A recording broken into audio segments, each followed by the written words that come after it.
In the subway, my son-in-law and daughter pushed me onto the tracks, right in front of the train. I lay between the tracks, hearing the subway train roar at 50 miles per hour, while they stood and smiled, waiting for my demise. The betrayal by my loved ones tore my heart apart, but when the train passed, I calmly got up, dusted off my clothes, and whispered 4 words that turned their lives into an eternal nightmare. Before we continue, please subscribe to the channel and write in the comments what time it is where you are now. The elevator doors slid open on the 12th floor, and I heard voices before I saw anyone. The insurance meeting had wrapped up faster than expected. Carmichael signed without the usual haggling, so I'd returned to the office 90 minutes early on that Tuesday afternoon in January. My good mood dissolved the moment I recognized my son-in-law's voice, drifting from the half-open conference room door. How much longer do we wait? He's 62. This could drag on another decade. I stopped mid-stride. The leather portfolio under my arm suddenly felt heavy. He built this place. You know he'll never voluntarily step aside. That was Catherine, my daughter. Her voice carried that clipped impatience she'd inherited from her mother. I stepped back into the elevator alcove, hidden from view but close enough to hear Wesley's response. Then we need to accelerate the timeline. There are legal options. The conference room door swung partially closed, muffling the rest. I caught fragments. Make sure everything transfers smoothly when... The words hit like cold water. 30 seconds passed. I counted them, forcing my breathing to stay even. Then I walked toward the conference room with deliberate footsteps, leather soles announcing my presence against the polished floor. When I entered, Wesley and Catherine jerked their heads toward me. Wesley's hand moved quickly, sliding a stack of legal documents into a folder. Working late? I thought you'd both left for the day. I kept my voice casual, conversational. Wesley recovered smoothly, just reviewing Q4 projections, some concerning trends. Anything requiring my immediate attention? Nothing urgent. We'll discuss at Thursday's meeting. I nodded, noting how Catherine wouldn't meet my eyes. The manila folder sat between them like evidence at a crime scene. Whatever I'd interrupted, they both knew I'd heard something, and we all pretended otherwise. 2 hours later, I sat across from Wesley in the executive dining room on the 15th floor. The January sun slanted through floor-to-ceiling windows, harsh and cold. Catherine had joined us, picking at her salad, while Wesley launched into what he probably thought was a careful pitch. The industry's changing fast. Younger leadership brings fresh perspective. I cut my steak methodically, keeping my hands steady. I've adapted to every change in 30 years. What makes this different? No offense, but traditional methods don't work anymore. You're... He paused, searching for diplomatic phrasing. Old? You can say it. Established? Set in your ways. The company needs room to evolve. I placed my fork down deliberately, the small clink against china marking a shift in the conversation. My will is clear. After I'm gone, everything passes to Catherine, managed by you. Until then, I run this company. Wesley leaned forward, invading the space across the table. His voice dropped lower, harder. That's not good enough. We need control now. Need or want? His jaw clenched. The careful mask he'd been wearing cracked slightly. You're making a mistake. Holding on too tight breaks things. I maintained steady eye contact. Are you threatening me, Wesley? Before he could answer, Catherine spoke up. Dad, you're being unreasonable. We're family. Why can't you trust us? Something twisted in my chest, but I kept my voice level. Trust is earned through actions, not demanded through blood. You've never believed in me. Her fingers twisted her wedding ring round and round. Never thought I was capable. I gave you a position. You chose to use it against me. She stood abruptly, her chair scraping backward.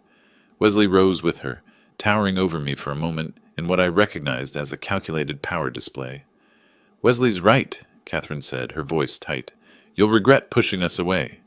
They gathered their things, Wesley slapping his folder against the table with more force than necessary, and left. Catherine hesitated at the door, glancing back once. Whatever guilt flickered across her face vanished quickly when Wesley called her name from the hallway. I sat alone at the table. My coffee had gone cold. Through the windows the city sprawled beneath us, indifferent to the small drama playing out on the 15th floor.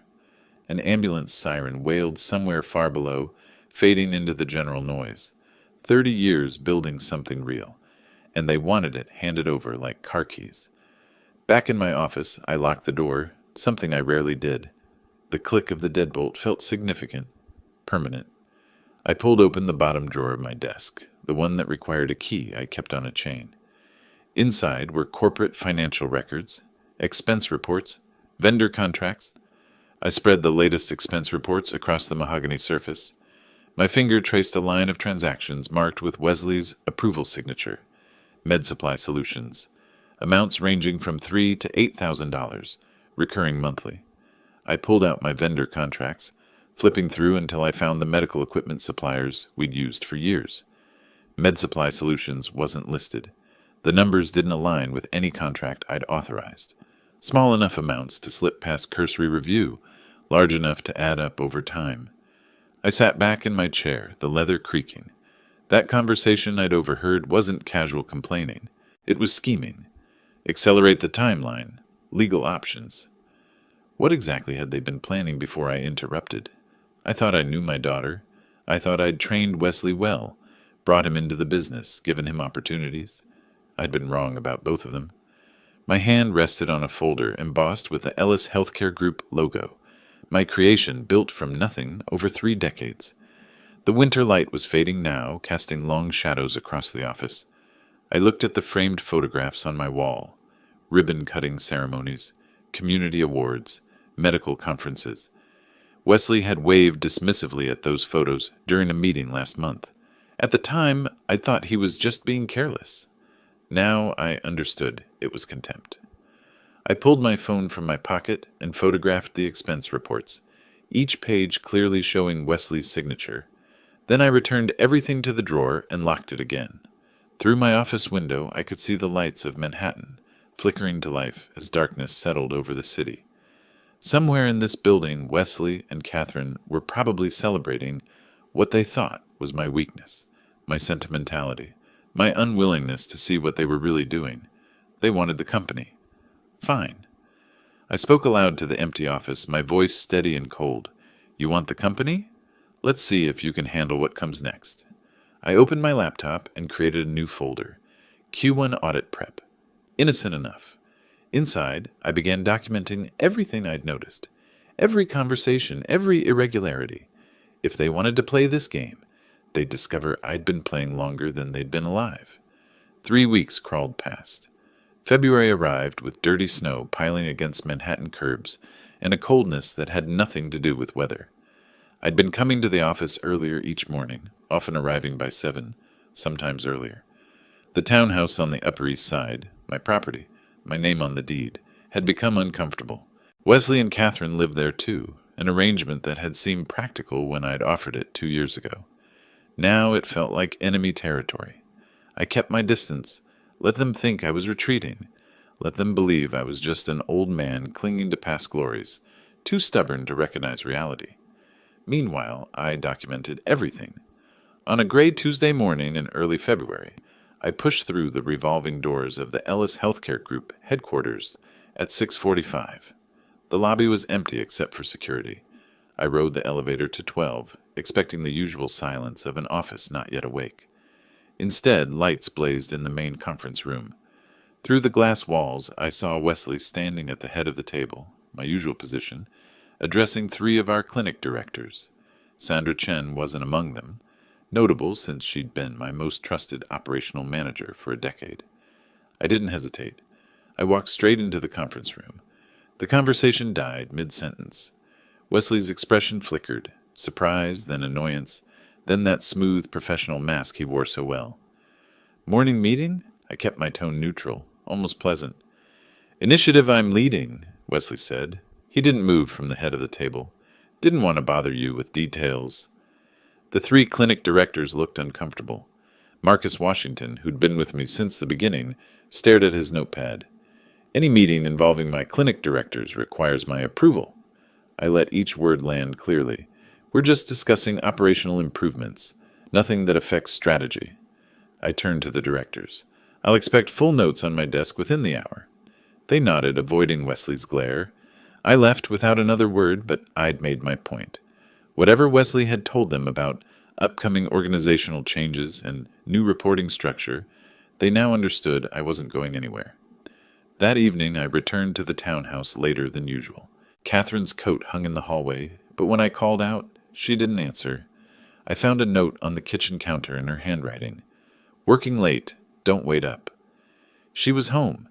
I'd seen her silhouette pass across the upstairs hallway window. I climbed the stairs to my private study, the room I'd used for decades, filled with medical journals and family photographs from better times. The door was open. Wesley sat at my desk, papers spread across the surface, using my space without permission. "That's my desk, Wesley."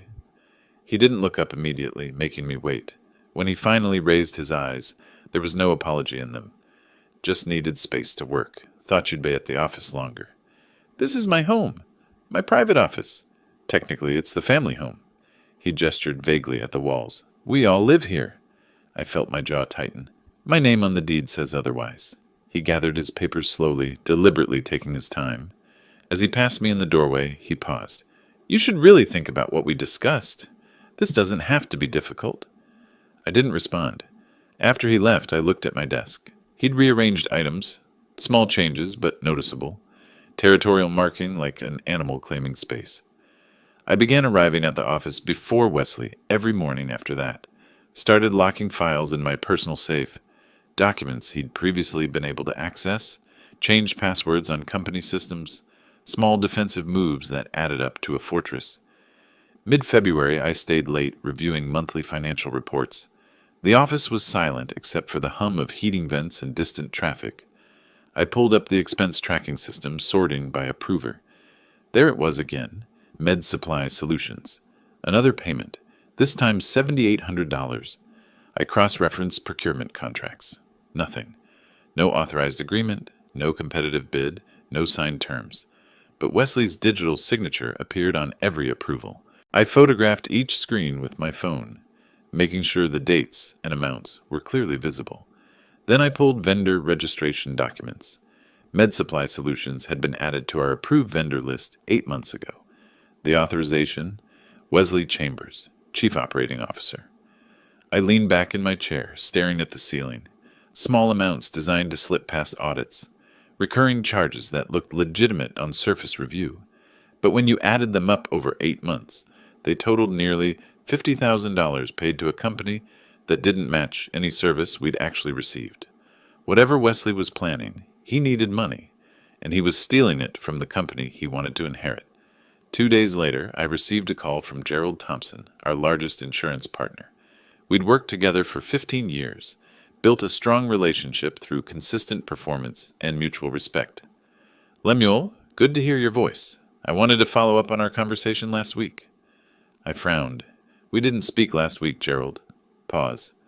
"Oh," Wesley said. "He mentioned you'd be stepping back soon. Wanted to make sure I understood the transition plan." My hand tightened on the phone. "There are no transitions planned." Wesley spoke without authority. "That's awkward." He seemed quite certain about the timeline. "I'll address this internally. Our partnership remains unchanged." After we hung up, I sat staring at my office wall. Wesley wasn't just undermining me privately anymore. He was actively telling our partners I was leaving, creating the narrative before reality had a chance to interfere. I found him in his office an hour later. He was on his cell phone, laughing at something the person on the other end said. When he saw me in the doorway, his expression shifted to professional neutrality. "I'll call you back," he said into the phone. Then to me, "Something wrong?" "You told Thompson I'm retiring." "I'm not." He shrugged, entirely unrepentant. "I said transitions eventually happen." He asked about succession planning. I answered honestly. "Honestly, you implied it's imminent. You can't run this forever, Lemuel. Stakeholders need assurance there's a plan. The plan is you inherit when I die, not before. Stop creating confusion. Maybe you should consider making it sooner rather than later." His voice had that edge now, the smooth veneer cracking. "For everyone's sake." I left before saying something I'd regret. The office felt different now. Other employees had started noticing the tension. Conversations stopped when I entered rooms. The atmosphere had soured, poisoned by whatever narrative Wesley was spreading. Late February brought another confrontation. I'd been working until 9 most evenings, deliberately avoiding the townhouse. When I finally returned that Thursday night, Wesley was waiting in the living room. Not reading, not watching television, just sitting in the armchair by the window, clearly waiting for me. "We need to talk about your role in the company." I hung my coat slowly, buying time to control my response. "I'm not interested in this conversation again." "You're becoming a burden." He stood, blocking my path to the stairs. "Operations are suffering because you won't delegate." Delegate or surrender? Call it what you want. Maybe it's time to rest. Enjoy retirement. Travel. Whatever people do when they stop working. I met his eyes directly. "That sounds less like advice and more like a push. Take it however you want." His voice dropped lower, almost threatening. "Things are going to change, one way or another." Catherine appeared in the hallway then, drawn by our raised voices. She stood beside Wesley, not between us. Her silence spoke volumes. I looked at my daughter, really looked at her, saw how she'd positioned herself, physically and metaphorically, saw how she wouldn't meet my eyes, saw how her hand rested on Wesley's arm, a gesture of alliance. "I'm sleeping at the office tonight," I said. "Don't wait up." I grabbed my keys and walked out, leaving them standing together in the living room of my house. The office couch wasn't comfortable, but I'd slept in worse places. I lay there in the darkness, city lights filtering through the blinds, thinking about everything that had happened since that overheard conversation in January. This wasn't about business disagreements anymore. Wesley wasn't just impatient or ambitious. He was planning something, and those financial irregularities were part of it. My daughter, who I'd raised and loved and given every opportunity, was watching her husband threaten me and saying nothing. I'd built this company for family. Now family was trying to steal it. My phone buzzed on the desk. Wesley's name appeared on the screen. I almost didn't answer, but curiosity won. "Urgent meeting tomorrow with potential investors," he said without preamble. "Need you there? 9 a.m. "Which investors?" "I'll brief you tomorrow." "Oh, and your car's in the shop, right? Engine trouble you mentioned last week?" I hadn't mentioned car trouble. "It's fine. Might be faster to take the subway anyway. Morning traffic's terrible this time of year. Green line to 42nd should put you right there." Something in his voice made my instincts flare. Too casual, too specific about the route. "I'll be there," I said slowly. "Great. See you tomorrow." The call ended. I stared at my phone in the darkness, Wesley's words echoing. Why had he assumed my car was broken? Why suggest the subway so specifically? Whatever they were planning, I needed to be 3 steps ahead. But lying there on that uncomfortable couch, I couldn't shake the feeling that tomorrow morning, something was going to shift. Some line would be crossed, some point of no return reached. I was right to be suspicious. I just didn't know yet how right. I'd been living in the converted office space for a week when the call came. 8:45 on a Wednesday morning in early March, and I was surrounded by financial documents spread across a folding table that served as both desk and dining surface. The apartment was temporary, impersonal, just a place to sleep while I figured out my next move away from the townhouse that no longer felt like home. Wesley's name flashed on my phone screen. I almost didn't answer. "We have a serious problem." His voice carried manufactured urgency. "United Healthcare is pulling out." I set down my coffee carefully. "What?" "We just renewed that contract in January. Their risk assessment team found issues. They're at the office now, demanding to speak with you personally." "What kind of issues?" "Compliance concerns, operational questions. I don't have details. They want the owner. Nobody else will do." He paused. "Will you come or not?" Every instinct told me this was wrong, but the scenario was plausible enough to investigate. United Healthcare represented 30% of our revenue. If they were genuinely threatening to terminate, "I'll drive. Be there in 20 minutes. You haven't checked traffic. FDR's completely blocked.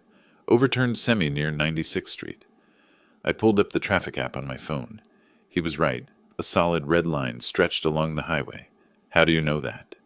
I just tried leaving for a meeting. Turn back. It's a nightmare. We'll never make it by car. Alternative routes? Will take 40 minutes minimum. We don't have 40 minutes. Take the subway. Lexington line goes straight to the office. The logic was sound. I hated being maneuvered, but time mattered if this crisis was real. Where should we meet? Lexington Avenue, 63rd Street Station. I'll be there in 10 minutes. I grabbed my jacket and left, locking the door twice out of habit. The walk to the subway took 5 minutes. Wesley was already waiting at the top of the stairs, hands buried in his coat pockets, shifting his weight foot to foot.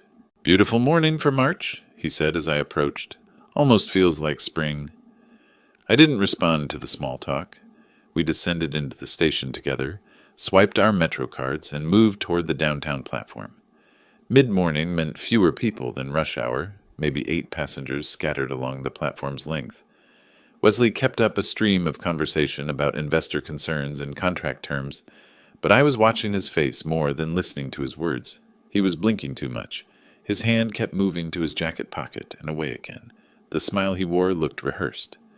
We walked toward the middle of the platform, away from other waiting passengers. Wesley guided us with subtle touches to my elbow, positioning us near the yellow warning strip at the edge.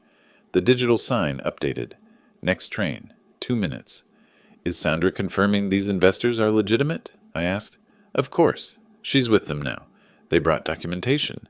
"What are their names? I want to know who I'm meeting." He paused just for a heartbeat. Henderson and I think Martinez. Sandra has the details." "You didn't get their names?" "It happened fast. She's handling protocol." A distant rumble echoed from the tunnel. I looked down the dark throat of the subway, seeing the first glow of approaching headlights. Wesley went quiet, checking his phone again. When I glanced at him, his expression had changed subtly, less animated, more focused. The platform began to vibrate. Wind pushed through the tunnel ahead of the train, stirring trash and debris across the concrete. Other passengers instinctively stepped back from the edge. Wesley stepped closer, positioning himself slightly behind and to my right. "Where exactly in the building are they waiting?" I asked, turning slightly toward him. "Conference room B. The large one." "We don't have a conference room B." He caught himself. "Sorry, the large conference room." "You know which one." The train's headlight brightened, the roar growing louder. I turned to face Wesley directly, and what I saw in his expression stopped my breath. No warmth, no concern, just cold calculation like he was solving an equation. "What's really happening here?" He didn't answer. His hands came out of his pockets, empty palms facing me. The train was close now, maybe 15 feet away and closing fast. Time seemed to stretch and compress simultaneously. I saw everything with perfect clarity. Wesley's weight shifting onto his front foot, his arms beginning to extend, the determination in his eyes. Then his palms struck my back between my shoulder blades. Hard, violent, full body weight behind the shove. I pitched forward, arms windmilling uselessly for balance. The platform edge disappeared beneath my feet. 4 feet of empty air, then the track bed rushing up to meet me. My knees hit first, pain registering but feeling distant. Then my hands slammed into gravel and concrete. The train's horn blared, deafening. Its headlight filled my vision, blindingly bright. Through the glare, I could see the engineer's face in the window, frozen in horror. No time to climb. No time to roll aside. The third rail glinted to my left. Instant death, if touched. Pure instinct took over. I dropped completely flat between the 2 running rails, pressing my face into the gravel. Arms pinned tight to my sides. Legs straight. Every muscle locked, rigid. I sucked in one last breath and held it. The train's front passed over me, inches from my back. Then darkness. Complete, absolute darkness, filled with mechanical roar so loud it erased thought. Each car passing marked a rhythm. Thud, thud, thud, thud. 8 cars, though I didn't count consciously. Just survival. Just the endless mental loop. Don't move, don't move, don't move. Dust and debris pelted my face and body. Oil dripped onto my back. The vibration was so intense my internal organs felt shaken loose. Metal screamed against metal as the train's emergency brakes engaged, the smell of burning brake pads choking the air. Each second felt like hours. Under all that weight and noise and darkness, I thought, this is how I die. Crushed, because of money, because of greed. But I wasn't dying, not yet. The train was slowing, the rhythm changing, the roar decreasing. Finally, it stopped. The silence after was profound. My ears rang. My entire body shook uncontrollably. I lay there for maybe 5 seconds, maybe 50. Time had lost meaning.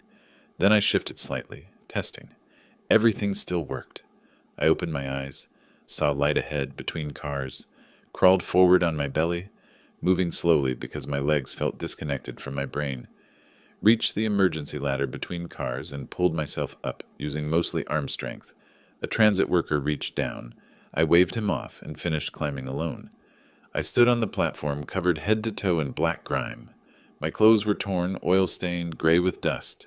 Blood seeped through my torn pants at the knees. I looked like I'd crawled through a coal mine. Wesley stood frozen 20 feet away, his face showing not relief, but calculation. Behind him, Catherine burst through the crowd, breathless, her arrival timing too perfect to be coincidence. "Dad! Oh no, what? Wesley, what happened?" Her face showed shock, but her eyes showed something else entirely. Not relief. Frustration.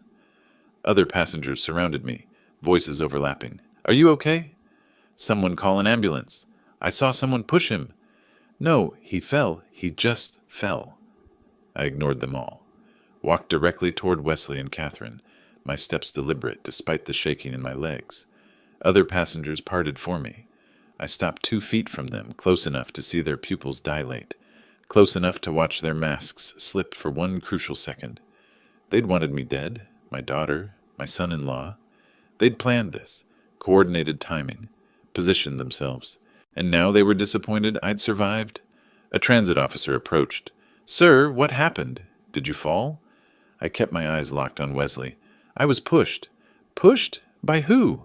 Wesley stepped forward quickly. "He stumbled. I tried to grab him, but couldn't reach. He pushed me, deliberately." "That's insane." Wesley's voice took on injured innocence. "Why would I—" "He's confused, officer. The trauma—" I studied them both for a long moment. Catherine couldn't hold my gaze. Wesley held it too long, too steady, overcompensating. Around us, more officers arrived. Passengers gave statements. Someone called for paramedics. I spoke quietly, but every word landed with absolute certainty. "I'll see you in court." Then I turned and walked toward the station exit, leaving them with the officers. Behind me, Wesley called out, "Lemuel, wait! This is a misunderstanding." I didn't turn, didn't respond, just kept walking, one foot in front of the other, until I reached the stairs and climbed toward daylight and air and the rest of my life. The moment Wesley's hands struck my back, time fractured. I felt the pressure between my shoulder blades, felt my body pitch forward into empty space, felt gravity claim me with indifferent finality. No, no, no. The track bed rushed up. My knees hit first, sending white lightning through my legs. But pain didn't matter, because the train was right there. Headlight blazing, horn screaming, metal beast, bearing down at 30 miles per hour. 10 feet away. 8, 6. Flat. Lie flat. I saw the third rail to my left, that innocent-looking bar carrying enough electricity to stop my heart instantly. Death on my left, death bearing down from above. Survival only in the 18-inch gap between the running rails. Center. Stay. Center. My hands hit gravel.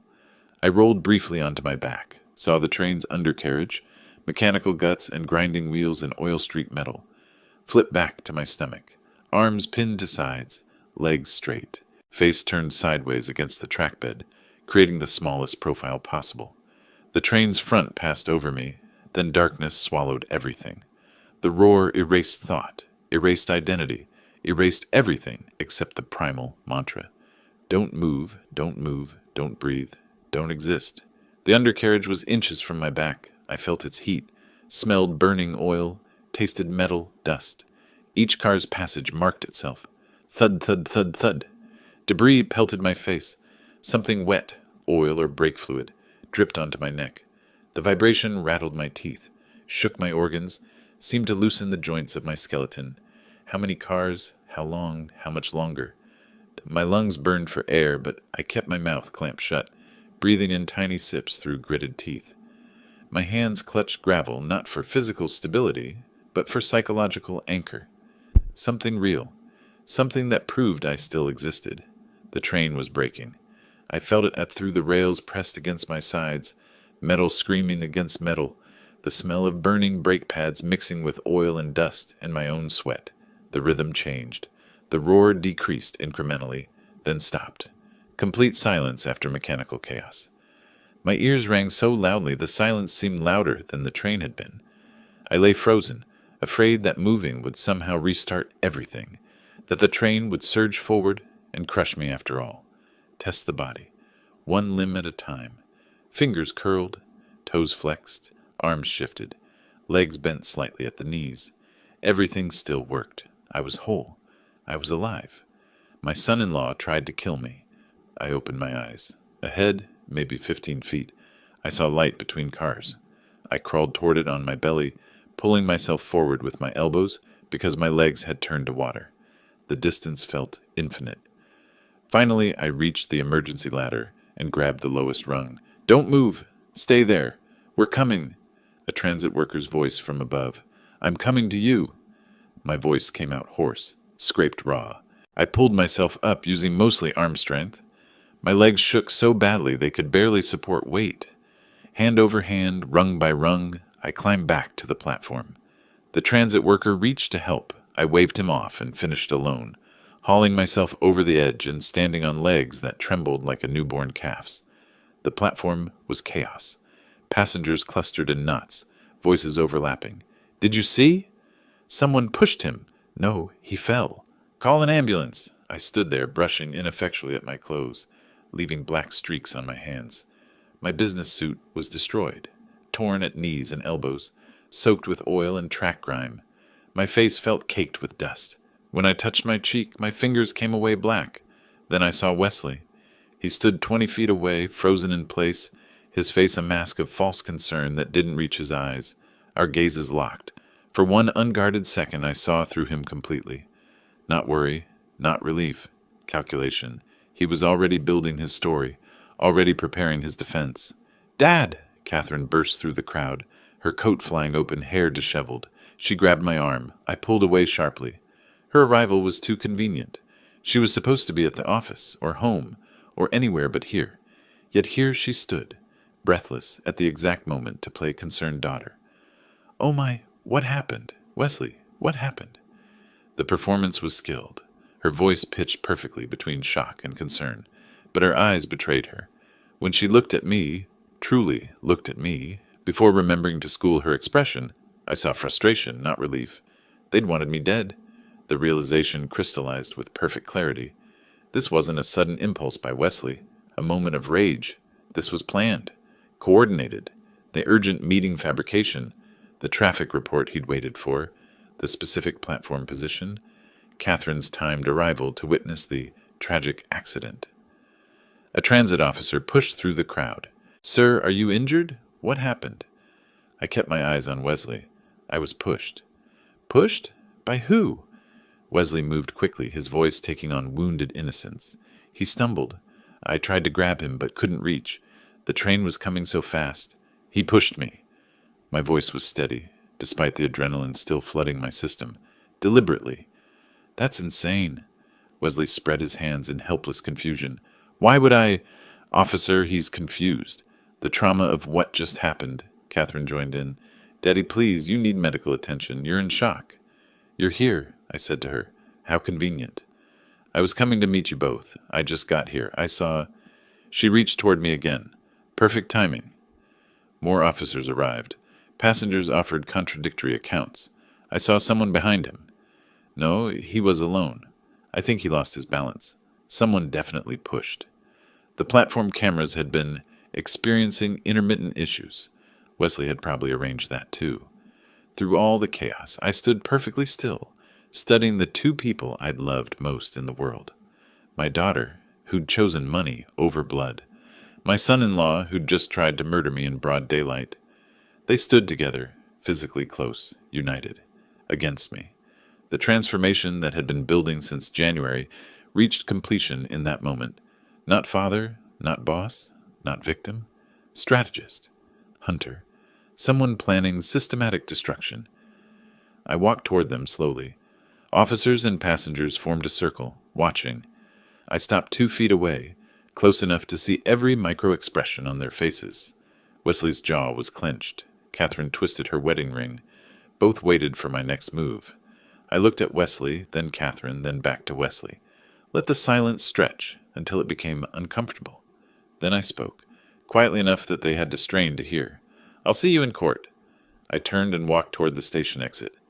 "Lemuel, wait!" Wesley called after me. "This is a misunderstanding. We need to talk about this." I didn't turn, didn't acknowledge him, just walked with steady purpose toward the stairs, each step taking me away from the platform and toward something new, something focused, something dangerous. Behind me I heard officers asking Wesley and Catherine to stay for additional questions, heard passengers still arguing about what they'd seen, heard the general confusion that would make a criminal case nearly impossible to prove. But criminal case wasn't what I was thinking about. I climbed the stairs to street level and emerged into cold March sunlight. My hands were shaking, not from fear, but from rage being contained. I pulled out my phone, scrolled through contacts until I found the name I needed. Gerald Morrison, attorney. My finger hovered over the call button. This was the decision point. Call the attorney, and everything changed. This became war. Total war. I pressed call. 3 rings, then, "Gerald Morrison." "Gerald, it's Lemuel Ellis. I need to see you immediately. My son-in-law just tried to kill me, and I'm going to destroy him." Silence on the line. Then, "Come to my office. I'll clear my afternoon." I hung up and started walking. My knees hurt. My back ached. I was covered in filth and probably looked deranged. But my mind had never been clearer. They wanted the company. They'd wanted me dead for it. Now I'd show them what it meant to fail at murder while revealing your true intentions. The emergency clinic took 40 minutes. A nurse cleaned the scrapes on my knees and temple, applied bandages, checked for concussion. The doctor asked how I'd gotten track debris in my hair. I told him the truth. He looked at me like I'd survived something impossible. "You're lucky to be alive." "I know." By early afternoon, I sat across from Gerald Morrison in his Midtown office. My ruined suit had been replaced with clothes I kept in my gym locker, wrinkled but clean. Gerald's desk was covered with police reports and witness statements. "I'll be direct." He slid the first document toward me. "The criminal case is weak, very weak." I picked up the police report. Platform cameras had experienced technical failure during the precise window of the incident. 6 witnesses present, 6 different stories. 3 saw me stumble. 2 thought they saw a possible push. 1 saw nothing at all. "The cameras failed at exactly the right moment," I said. "That's not coincidence." "I agree. But proving tampering?" Gerald shook his head. "Nearly impossible. And without video evidence, Wesley's lawyer will destroy this in court. He'll say you became dizzy from stress, that he tried to grab you but missed. So he walks away, after trying to murder me. Criminally? Probably." Gerald leaned back in his chair. "But there are other ways to seek justice." I looked at him carefully. "Which is?" "You mentioned suspicions about financial irregularities. Those leave trails. Paper doesn't lie like witnesses do." Understanding clicked into place. "Go after him for fraud instead of attempted murder." "Fraud, embezzlement, breach of fiduciary duty. Much easier to prove, much harder to defend." He pulled out a legal pad. "And it destroys him financially, not just criminally. I need evidence, documentation, transaction records. You're the owner. You have legal access to everything." Gerald leaned forward. "But you need him comfortable, not suspicious. Play the forgiving father. Let him think you're letting it go." The thought made my stomach turn, but the strategy was sound. "How long will this take?" "Weeks. Maybe a month to gather everything, hire forensic accountants, build an airtight case." He met my eyes. "Can you do it? Live under the same roof as someone who tried to kill you?" I thought about lying between those subway rails, about the train passing inches over my back, about emerging to see disappointment on my daughter's face instead of relief. "Yes," I said. "I can do it." That evening I returned to the townhouse. My hand shook as I turned the key, but my expression remained neutral. Wesley and Catherine sat in the living room. They looked startled when I walked in. "You're back," Wesley said carefully. I set my briefcase down and sat in my usual armchair, reclaiming territory. "I've had time to think about what happened, about us." Catherine leaned forward. "And? Life's too short for family conflict. Maybe I did stumble. The stress lately, not sleeping well." The words tasted like poison, but I delivered them steadily. My attorney advised against pressing charges. Uncertain outcome tears family apart, regardless. So you're saying what exactly? Wesley's voice held suspicion. I'm saying we move forward. Put this behind us. I don't want to lose my daughter over an accident. Catherine started crying. She crossed the room and hugged me. I endured it briefly, then stepped back, maintaining distance. Wesley watched me with calculating eyes, trying to determine if this was genuine. Just like that? You forgive everything? I met his gaze steadily. I didn't say that. I said we move forward. Over the next 2 weeks, I worked from my home office late into the night. At 2 a.m, the house was silent except for the hum of my computer. I pulled up 5 years of financial records, scrolling through expense reports and vendor payments. There it was, Med Supply Solutions, recurring payments every month, amounts ranging from $3,000 to $8,000. I opened our vendor contracts folder. No agreement with any company by that name.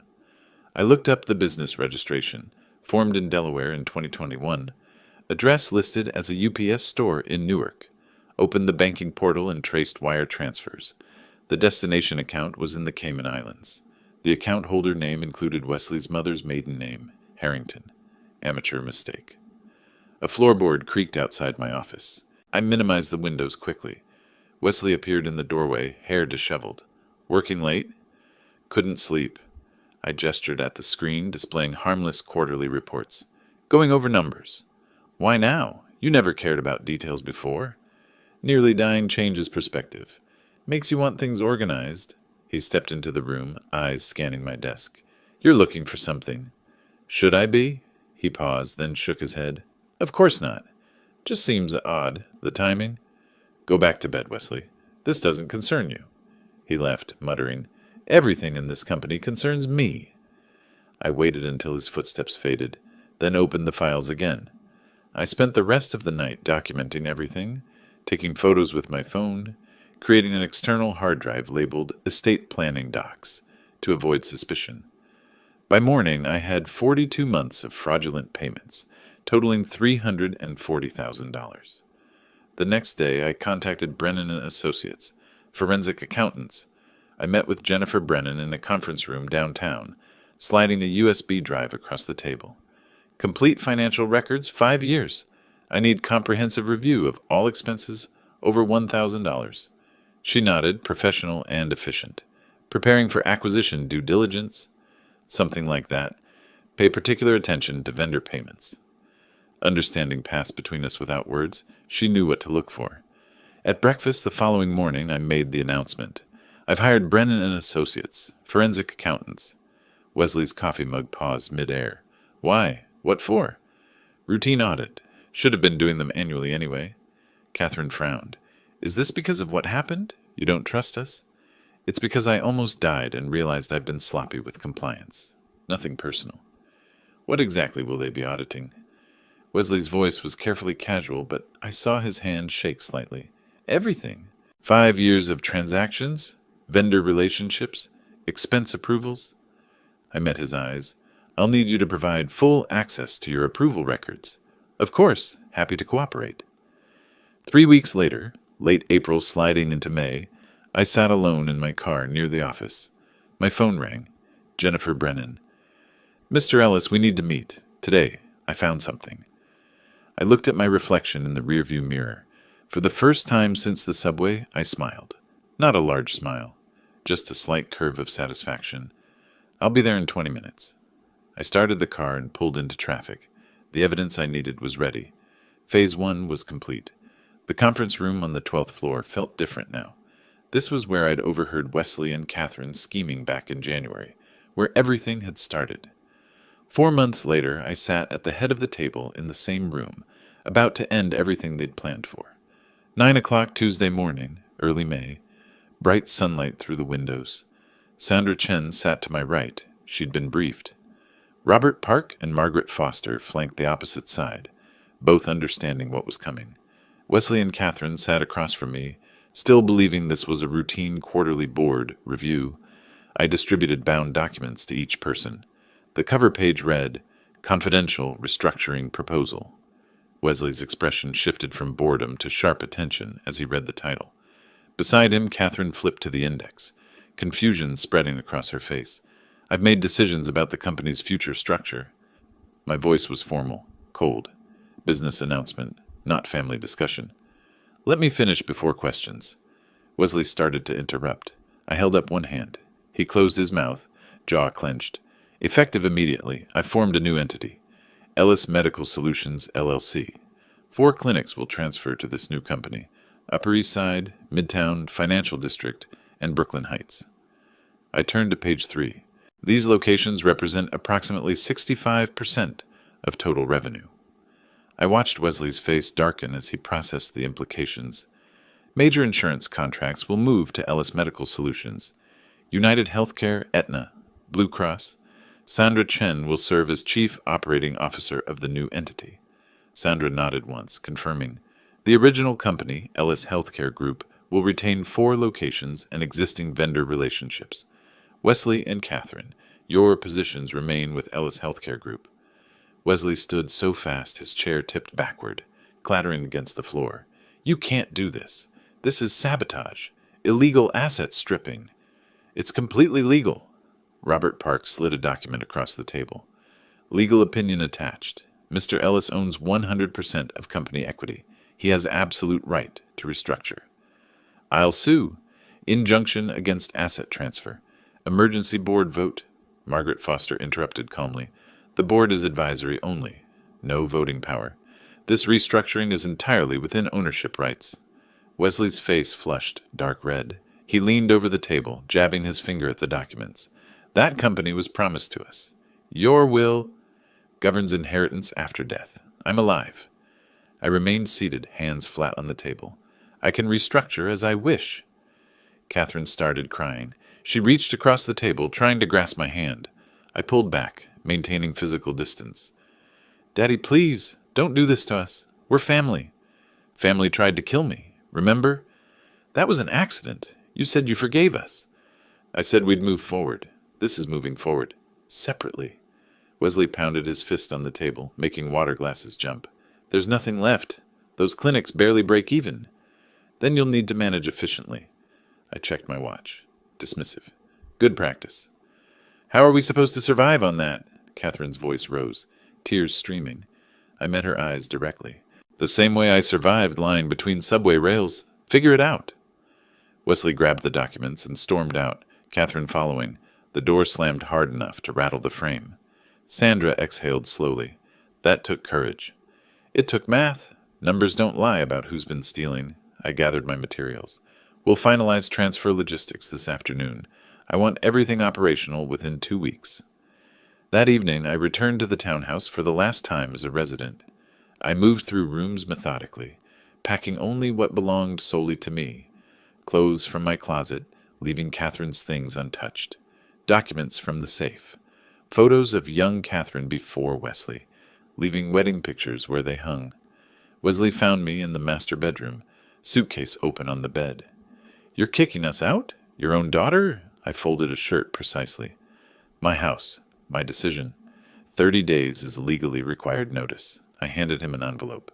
He ripped it open, read the eviction notice. Where are we supposed to go? Not my concern. Find an apartment. Use your salary from Ellis Healthcare Group. What salary? Without those contracts, there's no revenue for payroll. I placed the eviction notice on the dresser. Then cut expenses. Prioritize. Basic management. Catherine appeared in the doorway. I can't believe you're doing this.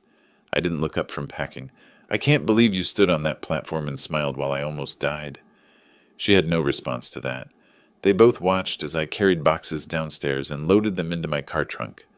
I took my house keys off the keyring and placed them on the kitchen counter. Wesley blocked the doorway briefly. I walked past without breaking stride. The apartment in Murray Hill was sparse. 3 flights up, 1 bedroom. Unfurnished except for a single chair I'd bought that morning. I carried boxes up the stairs alone, setting them in neat rows along the wall. I opened the blinds. Different view than the townhouse. No garden, no privacy, but unobstructed. Honest. I sat in the chair eating takeout dinner while my phone buzzed repeatedly with calls and texts from Wesley. I ignored them all. The apartment echoed when I walked. Empty space felt cleaner than filled rooms contaminated by betrayal. 10 days passed. The new company operated smoothly. Sandra ran daily operations while I focused on strategic planning. The old company struggled, exactly as intended. Wesley made desperate calls to vendors, trying to negotiate better terms with no leverage. Catherine worked late trying to balance budgets that wouldn't balance. I was in my new office reviewing financial projections with Sandra when my assistant knocked. "Mr. Ellis, there's a process server here. Legal documents for you." The envelope was thick. I opened it standing in the doorway. Wesley and Catherine had filed lawsuit, challenging the restructuring, seeking injunction, claiming breach of fiduciary duty and elder abuse. 15 pages of allegations arguing I was mentally incompetent, acting maliciously, violating implied promises. I read the entire complaint without sitting down. When I finished, I looked at Sandra. They're fighting back. "What do we do?" I allowed myself a slight smile. The first genuine one in weeks. "We counterattack. Get Morrison on the phone." She reached for her cell immediately. I walked to the window, looking out at Manhattan stretching in all directions. Wesley thought this was about the company, about money and control and inheritance. He still didn't understand. This wasn't about business. This was about accountability, about making sure people who try to murder you for profit lose everything they wanted from your death. The lawsuit was expected, even welcome. It opened the door for discovery, for depositions, for putting everything on public record. They'd filed first, thinking aggression would intimidate me. They'd just made a serious mistake. Morrison's voice came through the speakerphone. "I heard. They're going nuclear." "Good," I said. "That makes phase 2 easier. Time to show them what we found in the audit." Morrison spread the lawsuit across his conference table. 47 pages of accusations, each more absurd than the last. I sat across from him reading sections, occasionally shaking my head. "They're claiming you made oral promises to transfer the business." Morrison highlighted a passage with yellow marker. "Can they prove it?" "No, because I never promised immediate transfer, only inheritance after death." "The competency angle is more concerning." He flipped to page 32. "They're requesting court-ordered psychological evaluation, citing erratic behavior post-trauma." I looked up sharply. "Based on what?" "The subway incident. Your document gathering afterward, which they're calling paranoid. The restructuring, which they're calling impulsive revenge." He met my eyes. "It's desperate tactics, but a judge might grant evaluation just to be thorough. I'll take their tests, pass everyone. That's the plan. But it means weeks of appointments, multiple doctors, legal costs mounting while we wait for results." He pulled out a calculator. "Volkman and Associates bills aggressively. Figure $40,000 monthly just defending against their motions." The number didn't shock me. I'd expected financial warfare. "Bill me. I'm not settling." "Emergency hearing in 1 week. They're requesting immediate injunction to halt all business operations pending trial." I leaned back in my chair. "They won't get it. I own the company. No shareholders to protect." "Agreed. But we have to show up, argue, respond to every motion they file. Each appearance costs $8,000 to $15,000. Morrison closed the document. "They're counting on financial pressure forcing negotiation. Let them count." The following week brought the first court appearance. I sat at one table, Wesley and Catherine at another 20 feet away. We didn't speak, didn't acknowledge each other beyond cold assessment when the judge entered. Wesley's attorney argued I was destroying company value through malicious restructuring. Morrison countered that ownership rights were absolute. No shareholders existed to harm.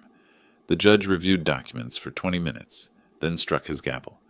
Motion for injunction denied. Plaintiff has not demonstrated likelihood of success on merits. Next hearing, July 8th. Small victory, but victories cost money. That hearing alone, $12,000 in legal fees. The court did grant one request, comprehensive psychological evaluation, 3 appointments scheduled over 2 weeks, cognitive testing, psychiatric interview, neurological examination, Dr. Patricia Hoffman's office, first appointment. I sat at a computer clicking through pattern recognition puzzles, reciting number sequences backward, solving logic problems. The tests were straightforward, almost insultingly simple. Excellent cognitive function, Dr. Hoffman noted, no signs of impairment. The psychiatric evaluation proved equally pointless. Dr. Ramirez asked about the subway incident, about my business decisions, about family relationships. How did nearly dying affect your mental state? It clarified my priorities, showed me who I could trust. Some might interpret your business decisions as retaliatory. Some might interpret attempted murder as motive to protect assets from criminals. He made notes without expression. Your cognitive function appears excellent. I see no signs of diminished capacity. The neurological examination completed the trilogy. Brain scans, reflex tests, coordination assessments, all normal. The court-appointed evaluators report no evidence of psychological impairment or diminished decision-making capacity. Meanwhile, Wesley was destroying what remained of the old company. Desperate to cut costs, he fired 40% of staff. Clinic hallways echoed emptily. Patient care quality plummeted. Local healthcare newsletters began running stories about the crisis. He also tried recruiting employees from Ellis Medical Solutions. Sandra Chen received his call and told him exactly where to go. Others remained loyal as well. Wesley's reputation preceded him now. Nobody wanted to work for someone under federal investigation. June became a marathon of court appearances, discovery motions, scheduling conferences, document production disputes. Wesley's attorneys demanding internal communications, trying to prove malicious intent. Morrison provided only what was legally required, nothing more. Each hearing meant another day in court, another legal bill. By month's end, I'd spent $87,000 defending against meritless claims. Late June evening, I sat alone in my office reviewing the mounting costs. Discovery requests piled on my desk, Wesley demanding hundreds of documents, each requiring attorney review time. More fees, more delays. Sandra knocked on my door. You look exhausted. When did you last take a day off? When the lawsuits stopped coming. She sat across from me, concern evident. Is this legal battle worth your health? They tried to kill me. Yes, it's worth everything. What if they win? What if the court sides with them? I pulled open my desk drawer and touched the folder inside. They won't. I have something they don't know about yet. The audit? The audit. 2 more weeks of their attacks. Then I end this. My phone buzzed. Morrison's name appeared. I answered on speaker. 3 new motions filed today. We need to discuss response strategy. Sandra stood to leave. I gestured for her to stay and pulled out my calendar. The first week of July was marked for strategy meeting. The same week the final audit report was due. Schedule it, I told Morrison, and make sure Jennifer Brennan can attend. It's time to deploy Phase 2. I hung up and looked at the folder on my desk. Inside was the preliminary audit summary. $340,000 in documented theft, shell companies, offshore transfers, Wesley's signature on every fraudulent transaction. Let them file motions. Let them attack my competency. Let them drain resources they didn't have. The counterpunch was coming. The first week of July arrived. I sat in Morrison's office for our strategy session, reviewing the status of various motions. His assistant knocked and entered carrying a thick package. The forensic audit final report just arrived by courier. I took the bound document. The cover page read, Confidential Forensic Audit, Ellis Healthcare Group, Evidence of Systematic Fraud. I opened to the executive summary. Jennifer Brennan's work was meticulous. 347 pages of evidence. Bank statements, wire transfers, email communications, shell company formation documents showing Wesley as beneficial owner, timeline spanning 38 months, total documented theft, $350 to $680, every fraudulent transaction traced and verified, every approval bearing Wesley's digital signature, every wire transfer ending in his offshore account. I looked at Morrison. How fast can we get this filed? He leaned forward, energized. Court? 24 hours? SEC and IRS? I can have it on their desks by tomorrow afternoon. I closed the report with decisive finality. Do it. All of them. Simultaneously. Morrison smiled. The first genuine smile I'd seen from him in weeks. Now we're playing offense. 48 hours after filing the audit evidence, everything changed. Morrison submitted the report as an exhibit in the civil lawsuit, immediately becoming public record. Simultaneously, copies went to the SEC Division of Enforcement and IRS Criminal Investigation Division. The evidence package was comprehensive. 347 pages of financial records, bank statements, wire transfer documentation. Shell company formation documents showing Wesley as beneficial owner. Email communications between Wesley and fictitious vendors sent by Wesley to himself, creating paper trail for fake invoices. The pattern was clear. Wesley approved invoices from Med Supply Solutions for non-existent medical equipment. Funds wired to offshore accounts. Account holder traced to Wesley's family trust. Systematic theft over 38 months totaling over $340,000. Within 72 hours, both agencies opened formal investigations. Mid-July morning, I was reviewing quarterly projections when Sandra knocked urgently. "You need to see this." She handed me her tablet showing a breaking news alert. Federal probe, NYC Medical Clinic owner, accused of $340K embezzlement. I scrolled through the article. Healthcare Business Journal had obtained copies of the public court filing. The story detailed everything: the audit findings, the shell companies, Wesley's systematic fraud, quotes from sources close to the investigation, likely prosecutors building public case. "The media found it fast," Sandra observed. "Good. Let everyone see what he is." My phone buzzed. Morrison calling. "Federal agents are at Ellis Healthcare Group right now.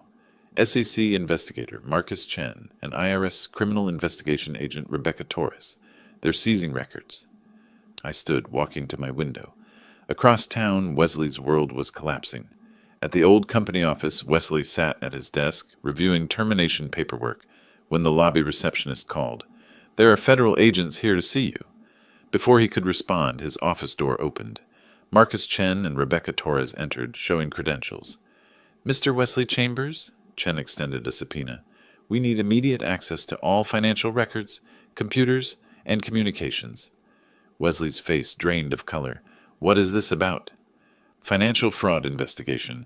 Your office is sealed pending forensic analysis."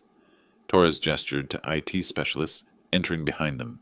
"We'll need you to answer some questions." For 4 hours they questioned him. Wesley denied knowledge, claimed accounting errors, insisted he had no connection to offshore accounts. His attorney arrived mid-interview and advised him to stop talking.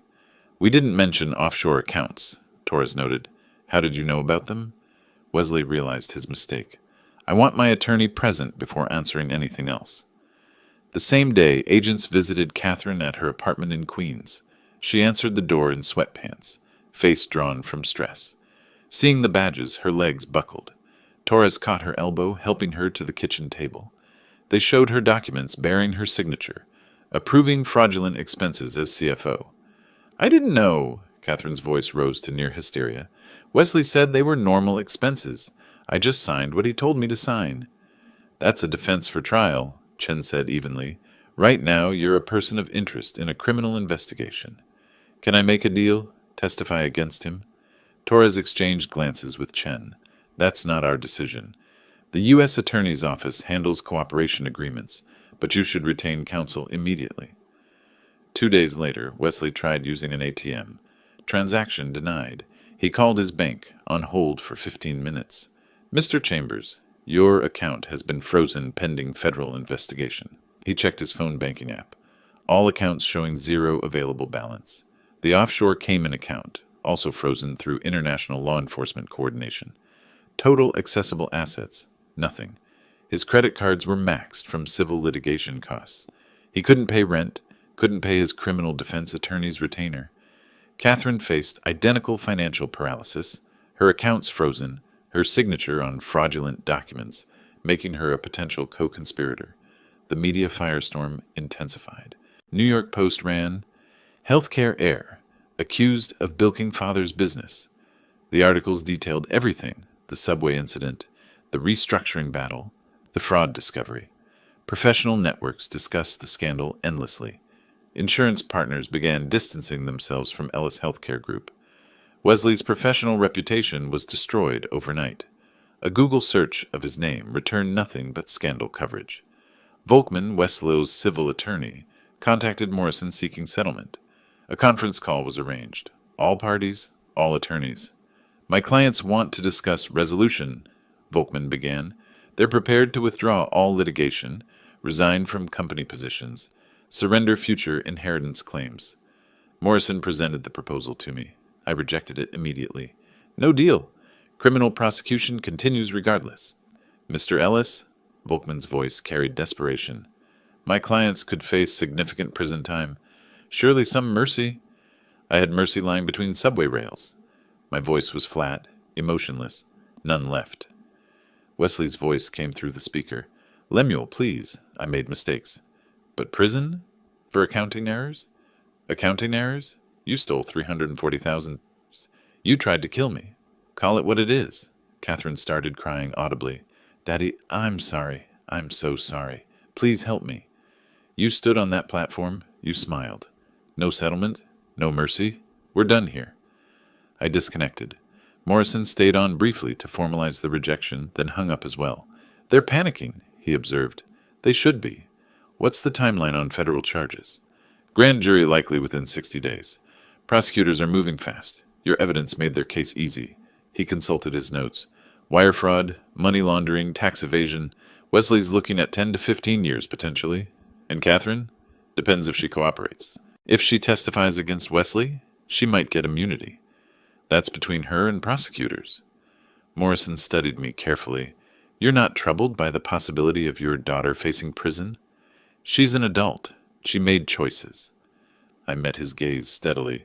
If she testifies truthfully, that's her decision. I won't interfere either way. That evening, my phone rang. Healthcare Business Journal reporter.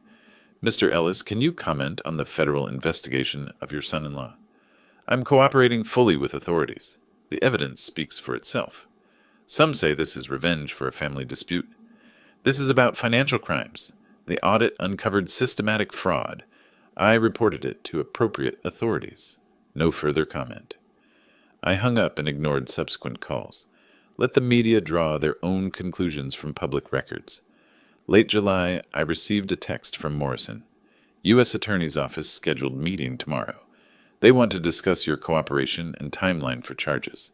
Wesley's attorney contacted them about plea negotiations.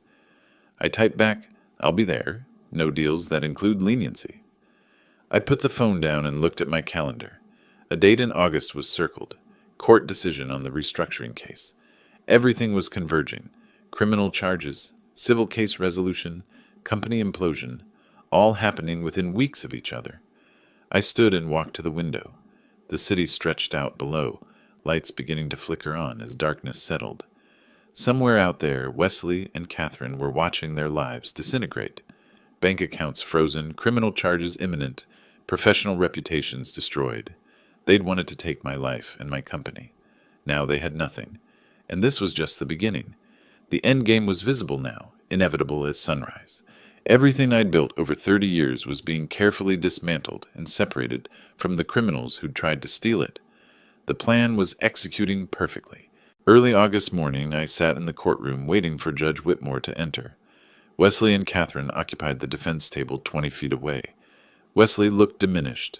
Weight loss, poor grooming, exhaustion etched into his face. Catherine sat at the far end of the table. Physical distance between them symbolic. She hadn't lived with him for 2 weeks. The bailiff called us to rise. Judge Whitmore entered, carrying a thick folder. We sat. She began distributing copies of her written opinion. 25 pages. This court has reviewed extensive evidence and legal arguments from both parties. Her voice carried through the silent room. Plaintiffs claimed defendant restructured company in breach of oral promises. Evidence supporting such promises, none. She continued methodically. Defendant possesses clear legal authority as sole owner to restructure business as he determines appropriate. Plaintiff's competency challenge. Medical evaluations show defendant functioning at superior cognitive levels. Wesley's shoulders sagged further with each sentence. This lawsuit appears motivated by anger over legitimate business decisions rather than genuine legal injury. All claims dismissed with prejudice. The gavel strike echoed sharply. Plaintiffs will reimburse defendants' legal costs, totaling $125,000. This matter is concluded. I gathered my documents methodically. No celebration, just completion.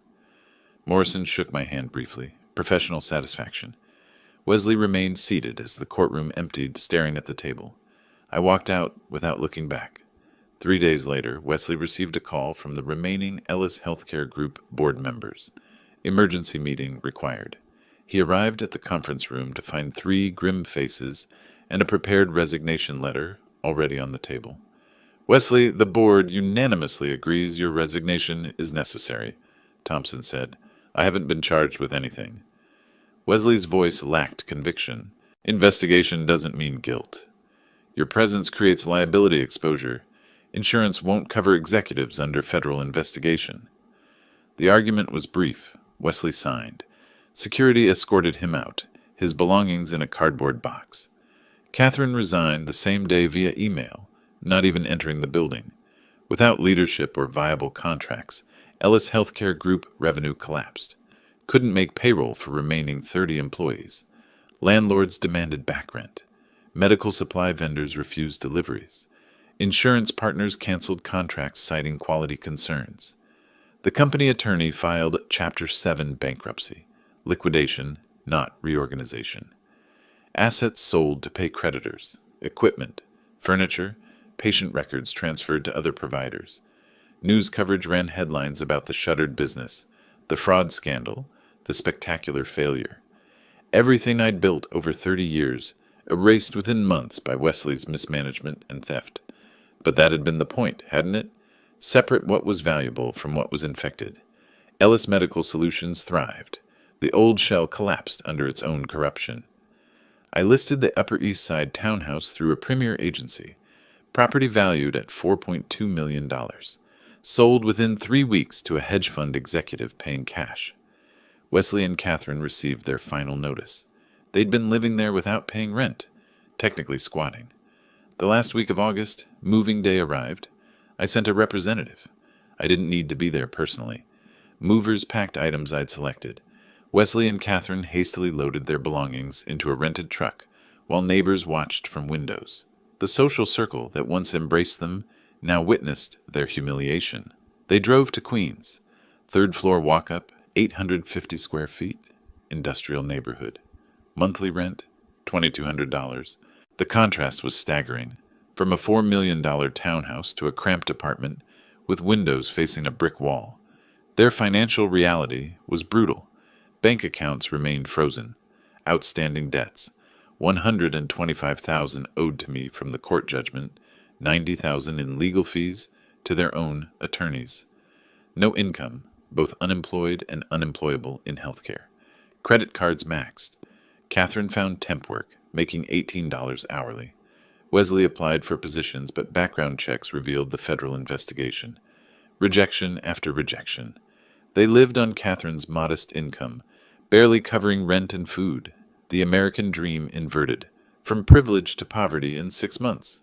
Late August, approximately 10 days before September, my phone buzzed. Text from Morrison. "Wesley's plea hearing tomorrow at 10 a.m. U.S. Attorney's Office invited you to attend sentencing hearing if you want to provide victim impact statement." I typed back, "I'll be there."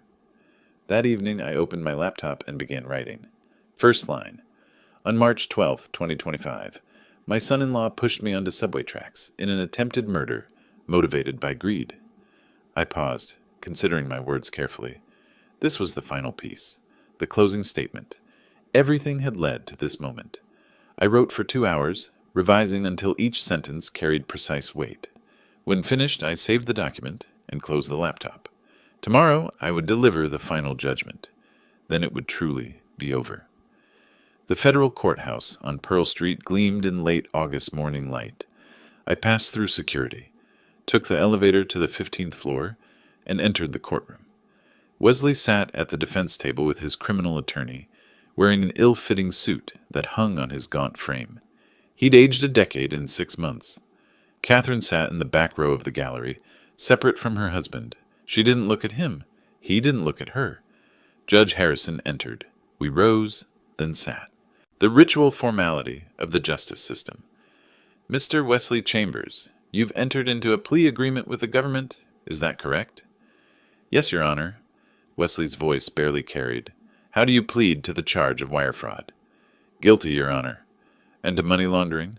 "Guilty." The judge reviewed the pre-sentence report. Assistant U.S. Attorney Michelle Park presented the government's position, outlining Wesley's systematic theft over 3 years, The $340,000 stolen. The attempted murder when facing exposure. Wesley's attorney requested leniency, citing his client's acceptance of responsibility. Judge Harrison looked at me. Does the victim wish to make a statement? I stood and walked to the podium, placed my written statement down but didn't read from it. I'd memorized every word. Your Honor, on March 12th, Wesley pushed me onto subway tracks because I discovered his theft and refused to surrender my company. I survived by lying between the rails as the train passed overhead. My voice remained steady, clinical, no emotion, just facts. The physical trauma lasted weeks. The betrayal is permanent. He didn't just steal money. He stole from patients, employees, everyone who trusted him. Then he sued me, claiming I was mentally incompetent, trying to finish what the subway couldn't. I paused, meeting the judge's eyes. I asked the court, maximum sentence within guidelines. Make the price of greed clear. I returned to my seat. The courtroom was silent. Wesley stared at the table. Catherine cried quietly in the back row. Judge Harrison reviewed his notes and then looked at Wesley. Mr. Wesley, your crimes were calculated, systematic, and sustained over years. The attempted murder, while not charged here, demonstrates consciousness of guilt and moral bankruptcy. You betrayed family, employer, and patients who depended on quality health care. He paused, letting the words settle. Federal guidelines suggest 18 to 24 months. This court sentences you to 18 months federal incarceration, followed by 5 years supervised release. Additionally, full restitution of $340,000, plus court costs. You will surrender to Bureau of Prisons within 30 days. The gavel struck. Wesley stood shakily, his attorney guiding him out. He glanced at me as he passed. Eye contact held for 3 seconds. My expression remained impassive. He looked away first. A week later, Catherine had her own hearing. Because she'd cooperated fully and testified truthfully, she received probation. 3 years, 200 hours community service, joint restitution obligation. No prison, but a permanent criminal record. Her CFO credential worthless now. She worked retail at a Queens shopping center. Wesley entered federal prison camp in Pennsylvania, serving time separated from the wife who'd betrayed him to save herself. 3 days after Wesley's sentencing, I sat in my Ellis Medical Solutions corner office. The company was thriving, revenue exceeding the old company's peak, reputation fully restored. Sandra Chen was now partner with 25% equity. We'd built a talented team, Dr. Marcus Rivera as medical director, 5 new clinic managers, expansion plans in development. My phone rang. Caller ID, Catherine Ellis. I debated answering. Finally picked up, said nothing, just listened. Dad, please don't hang up. Her voice was broken, desperate. I need to talk to you. I remained silent. Wesley's in prison. I'm on probation. We lost everything. I'm working retail, making minimum wage. I can't pay rent next month. Mom won't help. I have nobody else. She was crying now. I know I don't deserve anything from you, but I'm begging. Please, just enough to survive. I'm your daughter. I made terrible mistakes, but I'm still your daughter. The silence stretched. Finally I spoke. You stood on that platform. You watched him push me. You smiled. I was scared. He manipulated me. You're an adult. You made choices. Now live with them. So that's it? You're just abandoning me. You abandoned me when you chose him over everything I gave you. Goodbye, Catherine. I hung up, blocked the number, returned to reviewing expansion plans. Sandra entered moments later with acquisition proposals. We discussed strategy, partnership dynamic, easy and professional. The company I'd rebuilt was stronger than what existed before. I'd eliminated the dead weight, recruited genuine professionals, established operations on merit rather than nepotism. Evening came. I stood at the window, hands in pockets, watching Manhattan's lights flicker on as darkness settled. My reflection in the glass showed an older man, alone but not lonely, carrying weight but standing straight. Behind me, Sandra organized files, loyal presence, earned trust. I turned from the window back to my desk, opened the laptop, checked my calendar, meetings, strategy sessions, clinic inspections, future plans. Late August 2025, approaching September. The deadline met, the story complete. I felt no triumph, No satisfaction in the traditional sense. Just quiet certainty that justice had been served. I'd protected what I built over 30 years and demonstrated that betrayal carries a price. Wesley would serve 15 months with good behavior, emerge with a criminal record, and decades of restitution payments ahead. Catherine would navigate probation, working minimum wage jobs, understanding finally that actions have consequences. The company thrived without them, better without them. I returned to work, planning tomorrow's agenda. The betrayal existed in the past. Justice existed in the present. The future, that was mine to shape now, without the weight of people trying to steal it. Justice restored didn't mean revenge satisfied. It meant balance returned. I'd survived an attack and responded appropriately, systematically, legally. No glorious combat. Just consequences delivered permanently. I worked late that evening, Sandra beside me, both building toward tomorrow. The city hummed outside, indifferent and vast. Inside this office, order prevailed. Trust earned rather than assumed. Loyalty proven rather than expected. That was enough. I closed my laptop as midnight approached. Stood, stretched, looked one final time at the city sprawling below. Somewhere out there, my daughter struggled with poverty and regret. My former son-in-law occupied a prison cell. My former company existed only in bankruptcy filings. I felt no joy in their suffering, but I felt no guilt either. They'd wanted my life and my company. Now they had nothing, and I had rebuilt stronger than before. I turned off the lights and left the office, locking the door behind me. Tomorrow would bring new challenges, new opportunities, new work. The past was finished. Justice was served. Life continued. If you like this story, please like this video, subscribe to the channel, and share your impressions of this story in the comments. To listen to the next story, click on the box on the left. Thank you for watching.